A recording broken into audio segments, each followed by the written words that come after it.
when we talk about the TV show The Hunt, there's a couple of things that come to my mind as the Conan Adams sticker, of course, because you guys all heard of the story of John Walsh's case. Back when we were kids, a lot of us went to grade school, and in Dormont there was a case in 1985, and now look at what's going on here with the whole thing with the synagogue shooting, and it all goes back to Dormont. Ironically, I don't even know how any of us could actually put this whole puzzle piece together. We're going to do our best. So everyone's story is going to be really important here. That night, on February 9th, 1985, I prayed for my family, and I was praying because at that point I was only 14 at the time, and I knew my mom and my family were in the middle of a lot of stuff because of its separation and divorce. Well, then it goes back to what happened at State College, because the targeted youth programs, Second Mile program, targeting troubled families again. Well, in this case, it's either a daycare center or functions involving families.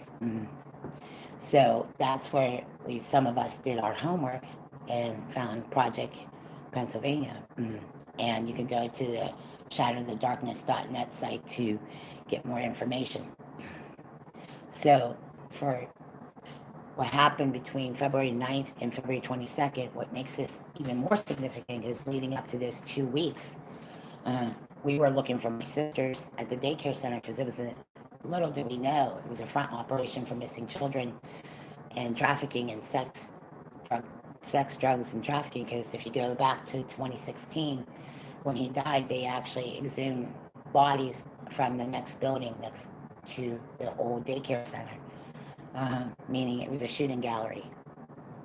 So when I look at the gun control issue, I mean, the word shooting gallery and shooting and disarmament case and dismemberment case of this journalist that just we watched on the news leads back to what happened on February 22nd, 1985.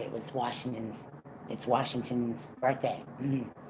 The very important case involving a cult is that they have what they call human sacrifices, or human, and these people who target and assault American families, they look for important dates. That's what we've learned from our homework. So President's Day being one day, and then Lincoln's birthday, February 12th, February 22nd, I did some more homework about the Jerry Mahan case, and about some of the dogs that got assaulted, animals and children. So it goes back to some of the cases where the courts intervene. It still doesn't change the facts of the case. February 22nd is when Jerry Mahan went missing, 1985. So a couple things stick out for me about Washington's birthday. And when they're sacrificing, when you hear about Bell and Asher and this, how they erected the Bell and Asher, the Ark, and then you see what's going on with the towers, and how the 9/11 kept coming up on my phone. And then, so listening to the reports from other channels, and I'm trying to do my best to be as diplomatic as possible. If I was someone who owned a Comet Ping Pong or owned a restaurant, first of all, the first question that comes to my mind is, because we have dealt with children who've been taped down, it turns out it's a child abuse case. And when I'm looking at what's going on with the roof, and I'm looking at what's going on with concerns that kids have and families have, and general safety issues going into the holidays, there are no, oftentimes people say there's no such thing as an accident. That's why they investigate car accidents and they look into these assault cases, because they say to themselves, well, hey, there could be more to this. And they call it, quote, conspiracy, but we know the propaganda. If you do your homework and you find out what the Islamic invasion's been really about, and you see what Islam wants to introduce their own version of Sharia law, marriage, and all this stuff, it makes sense, because you would have to destroy the credibility of America, especially Defense of Marriage Act, and you have to use some forms of ruining marriages or families in this case, because to me, I'm not into the business of ruining families, so I want to know what they're trying to do when they implement the DOM, Defense of Marriage Act. So recently the name came up again is Kim Davis. Kim Davis being somebody who represents Kentucky, and I was there at that event, and it's ironic how the Defense of Marriage Act, how a lot of people kind of ignored it, and then how they try to gradually, slowly introduce other new legislation and move this ball forward about transgender and gender bender issues. And I'll be honest with you, I'm a straight female. And I identify myself as a straight female, heterosexual, thank you very much. And what I don't like is that there's no reason for any of us to argue these cases, but this is the reality that we're facing in our country. If we don't get introduced, if we don't find out what's going on with these kids, because basically it's mandatory to report child abuse, and I need to know what happened to these kids. And otherwise, they tell us, well, you don't have enough evidence, or you don't have enough. As far as I'm concerned, just a suspicion alone is enough. So I contacted the Butler PD, and I reported my concerns. And I reported my concerns several times about kids and safety issues and our personal safety issues. And according to this Good Samaritan law, we're protected under the Good Samaritan law. Thank you very much. And it goes back to the Code Adam. We have gone missing before, and I could state my case because I've had police reports and crime assistance to verify all my information, and also other assistance that we need because we have injured family members and we want our case to go forward. So it goes back to as a review. The Code Adam sticker was implemented because of John Walsh's case. It is the true story about baseball and snuff films, tobacco. So there's a lot of verbiage in here. It's not hidden language, but because the FBI code's illustrated some things in the FBI code language, which also says girl, boy, walnut sauce.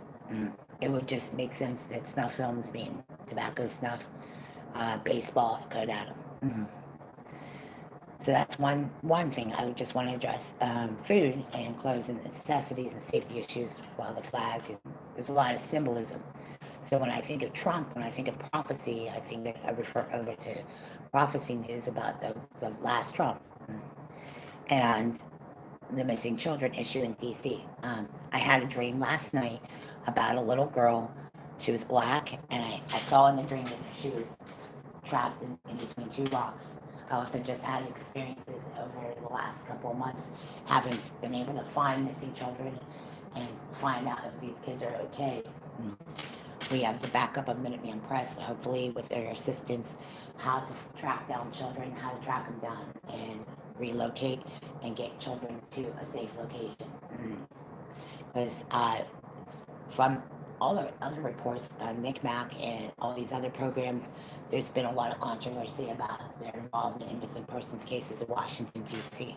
So as a review, the resolution that we have is to look into missing persons cases involving children that have gone missing, and how to back up our reports now. Why we call crisis rescue, because what's going on in California is as relevant as what's going on here.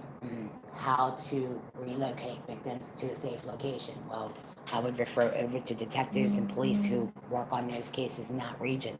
If I have the legal authority to do that, I will go ahead and see if we can get authorization to get that kind of help. But here at the local level and state level, we have written letters to our representatives. We have written letters, and on several occasions we have not heard much of a response, but we have heard a response from Congressman Mike Kelly on these issues. We have also heard a response from Representative Steve Scalise, and it's important for us to understand what exactly it is we need to do next when it comes to fire rescue and assisting victims, because bottom line is this comes down to fire rescue and shooting cases, because I listen, I'm not in the business. I want to see everybody safe. That's the whole point. Now, do I believe that there's people that would commit suicide over this stuff? And do I believe that some of these people would not be able to tell their story? I believe there's people that say those things, but I truly believe if push comes to shove, they're going to want their story to be heard.